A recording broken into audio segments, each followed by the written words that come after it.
Nos acompaña el doctor Julio Castro, es profesor del Instituto de Medicina Tropical de la UCB, médico epidemiólogo. Con él hemos compartido en otras ocasiones. Julio, gracias por estar con nosotros nuevamente. Y yo diría que a estas alturas un poco hacer un repaso, ¿no? De ahí, en forma frecuente, en forma constante, recurrente, señalamientos, cifras, denuncias, y no hay una respuesta sobre la gravedad de la crisis de la salud en Venezuela y particularmente en el área que tú manejas.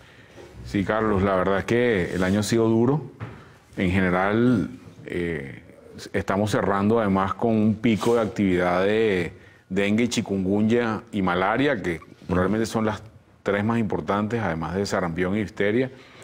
Y una de las cosas que hemos estado haciendo en la última semana y media es el tema de la encuesta nacional de hospitales, que es, decidimos hace 5 años agarrar el pulso a la situación de salud del país y ir monitorizando como cosas específicas, sí, que hemos ido haciendo las mismas preguntas durante 5 años. Y cuando tú ves que en el 70% de los hospitales hubo problemas para el agua, estoy hablando de los hospitales más importantes del país, problemas para agua, y en 10% de ellos, entre ellos el Hospital Universitario de Caracas, durante una semana de monitoreo no tuvo agua ningún día de la semana, eso te da un contexto de lo que está pasando, porque no es solamente el problema interno de los hospitales propios de los medicamentos, por ejemplo, medicamentos, sí, el tema de la inseguridad, el tema de los médicos, que podemos hablarlo en el siguiente bloque, sino que ya los aspectos de infraestructura de la ciudad o de los ambientes afectan luz y agua, basura, por ejemplo, y hacen del hospital una estructura que no era ni sombra, sí, de lo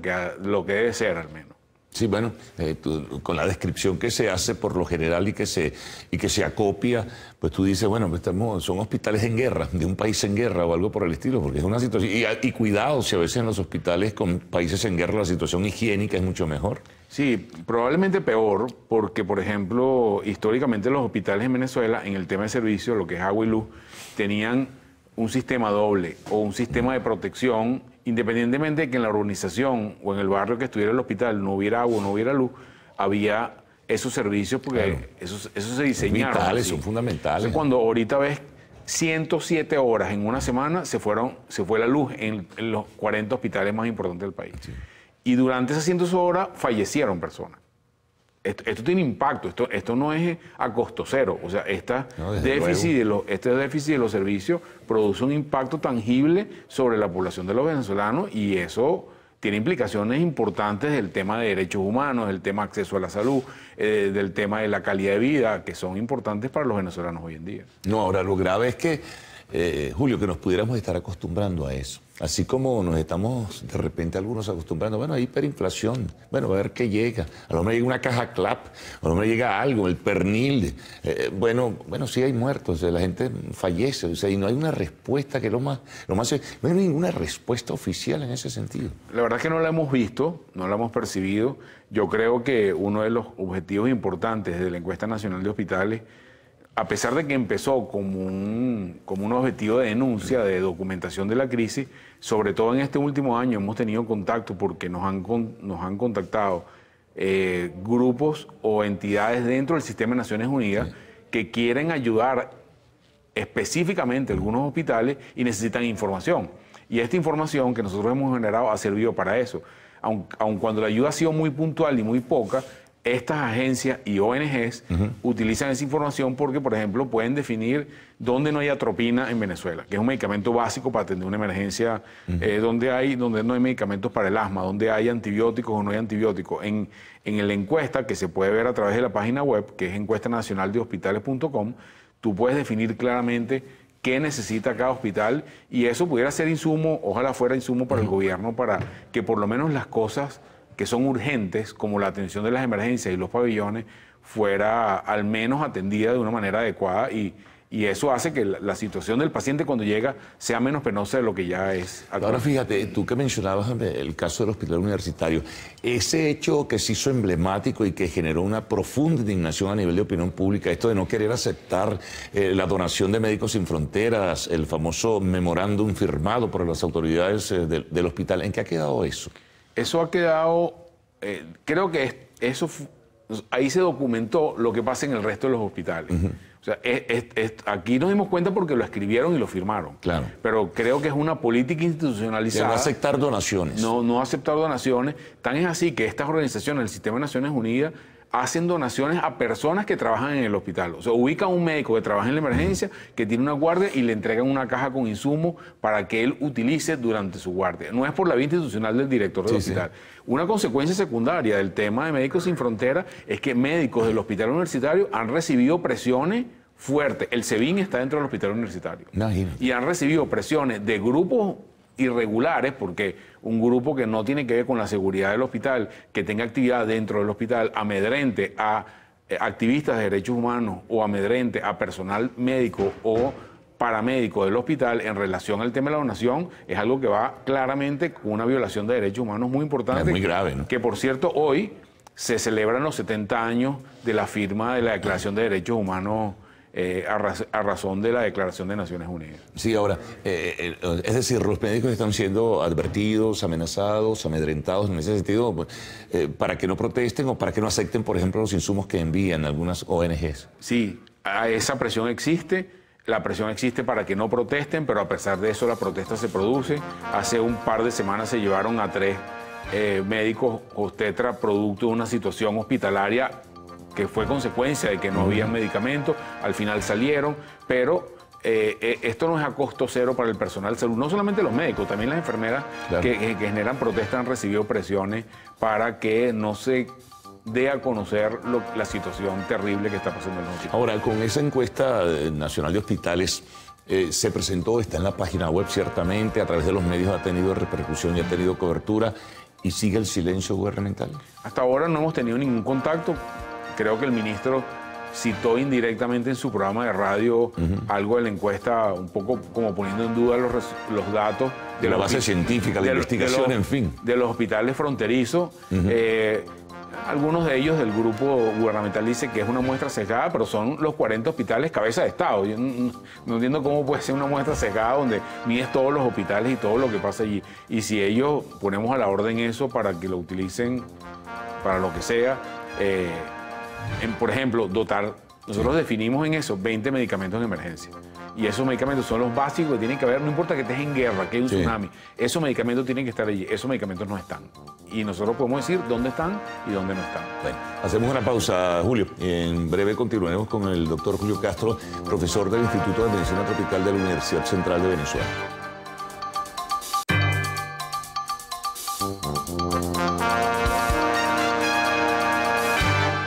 Bien, seguimos con Julio Castro, profesor del Instituto de Medicina Tropical de la UCB. Tú adelantabas en el segmento anterior algo sobre el caso muy concreto y específico de los médicos amedrentados y advertidos por autoridades y por gente que no forma parte ni siquiera del sistema de seguridad del hospital. Pero ¿qué está pasando en otros hospitales con los médicos? ¿Qué está pasando con los médicos en general?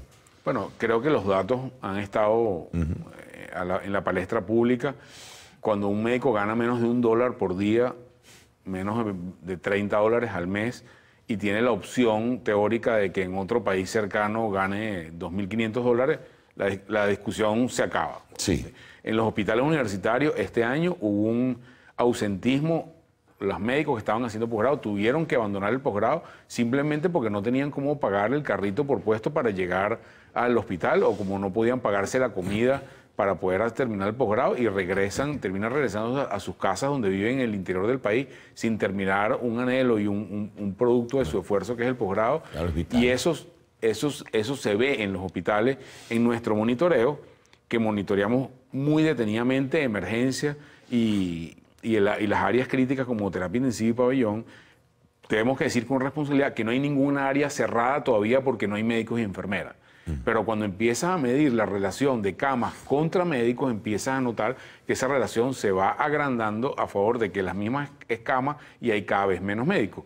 Pero hasta el momento no ha pasado que, mira, un hospital capital de estado cerró la emergencia porque no hay médicos. Hasta ahora eso no ha ocurrido. No lo hemos detectado, pero sí hay una tendencia que pudiera pasar, ¿no? Estamos monitoreando eso y queremos dar una cifra realmente exacta porque hay unos estándares internacionales. Para darte una idea, en el hospital Alfredo Van Grieken, eso es Coro, la relación de cama por médico y por enfermera cada enfermera tiene que estar pendiente de 35 camas. Wow. Eso está muy por encima de los estándares internacionales. Eso ¿qué te dice? Bueno, que el personal que está allí no es suficiente para atender a la gente, y eso va en desmedro de la atención de ese hospital.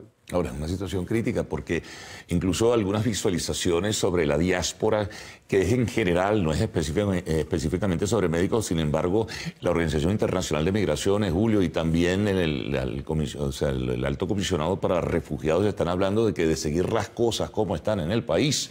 Hacia el año próximo la estampida va a ser mayor y eso arrastra a médicos y enfermeras, en fin. Sí, esa dinámica de la diáspora y la salud es un fenómeno que tiene múltiples aristas, no solamente la pérdida del recurso humano, que es importantísimo, claro, sino también la exportación de enfermedades. La exportación de enfermedades, la necesidad de recursos que los otros países tienen que poner para atender a los venezolanos y por otra parte el tema, aspectos como los niños sin identificación, por ejemplo, los niños apátridas. Los niños venezolanos de madres venezolanas que nacen en Cúcuta, por ejemplo, no tienen identificación y eso es un derecho humano, no tienen nacionalidad.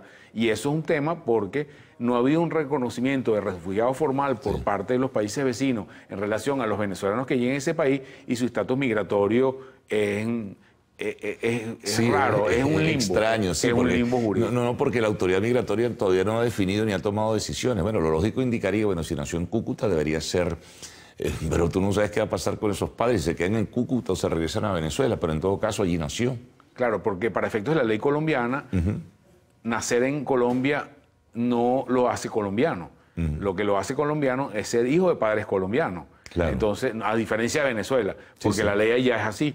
Y otro de los temas es que el acceso a los servicios de salud, en lo que nosotros nos refiere relacionado con la diáspora, no es claro para los migrantes en cada uno de los sitios. En particular, en el caso colombiano, que estuvimos ahí en la frontera viendo la situación de primera mano, las organizaciones que están dando ayuda son organizaciones internacionales de ayuda humanitaria, Cruz Roja Internacional, el Servicio de Refugiados Jesuita, la Acción Noruega Internacional contra los Refugiados, los Cascos Blancos Argentinos, porque el sistema no es permeable, el sistema de salud colombiano no es permeable para atenciones, para emergencias sí, pero no para atenciones regulares como vacunas, atención de mujeres embarazadas, etcétera, etcétera. Y eso es un problema que la gente no conoce cuando cruza la frontera. Ahora, Julio, en la encuesta nacional de hospitales ustedes tienen precisión, por lo menos de los últimos tiempos, de cifras de médicos que han abandonado. No, porque no es el foco de esa encuesta, no, el foco pero no es ese, sí hicimos un estudio dentro de la Escuela de Medicina, dentro de la Facultad de Medicina, de la Unidad de Investigación, que estamos repitiendo en este momento. Pero los datos del año pasado nos decían que 26% de los médicos graduados midiendo cortes de los últimos 40 años, ya estaban fuera del país el año pasado, 26%. Sin haber hecho la especialización. No, eso era en general. Había graduado y marcha. Algunas cosas interesantes que nos dijeron en este estudio. Uno, la intención de migración de los médicos integrales comunitarios y los médicos de la Universidad Nacional era la misma. Sí. O sea, no era un tema de dónde se graduó. Segundo, el 50% de los que estaban fuera no estaban trabajando como médicos y el 50% sí.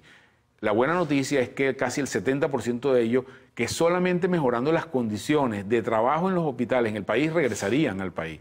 Eso fue hace el año pasado. Pero si tú miras las cohortes de los últimos 5 años de graduado, eso cuando miras 40 años de cohorte, el 25, pero si tú miras los últimos 5, el 65% ya están fuera. Entonces no estamos perdiendo genéricamente médicos, estamos perdiendo médicos jóvenes, médicos que se están formando, que tienen una esperanza de trabajo mucho más larga que los médicos mayores y eso es un impacto sobre la salud que se ve mucho más deteriorada en el interior que en las capitales, que no lo vemos tanto, pero en el interior se nota muchísimo más. Por cierto, no sé si te llegaría, quizás sí, bueno, llegó a mucha gente, una aparente información que venía de Brasil, que cuando se hizo la nivelación de estos llamados médicos comunitarios cubanos, resulta ser que la mayoría, casi el 99% eran enfermeros. Sí, yo vi eso por redes, no sé qué tan real es eso. Lo que sí es un hecho es que el presidente nuevo de Brasil les ofreció a los cubanos quedarse pagándoles lo que le pagan los médicos, pero nivelándose, ¿no? Por las presiones del propio sistema, la mayoría de ellos, el propio gobierno cubano los regresó a Cuba. Y en el caso de Venezuela, ¿alguna información? ¿Cuál es el nivel? Habría que evaluarlo, ¿no? Eso nunca lo hemos evaluado en profundidad y con seriedad, así como hablamos, nos sentimos cómodos con la encuesta de hospitales. Tanto el escenario de las unidades de atención ambulatoria, que son casi 16.000 en el país, no sabemos el estatus de eso, cuáles están abiertos, cerrados, de entre ellos a adentro. Y el tema de los médicos no venezolanos que están trabajando en el país siempre ha sido una cifra oscura para todo el mundo, probablemente hasta para el propio ministerio, que no hay mucha información entre el sistema de adentro y el sistema clásico. Bueno, Julio, muchas gracias por toda esta información por la que nos hemos paseado en la mañana de hoy. Bueno, es parte, ¿no?, de la situación de crisis de la salud que vive nuestro país. Hacemos una pausa, amigos. Al regreso, arte y espectáculos en lo actual.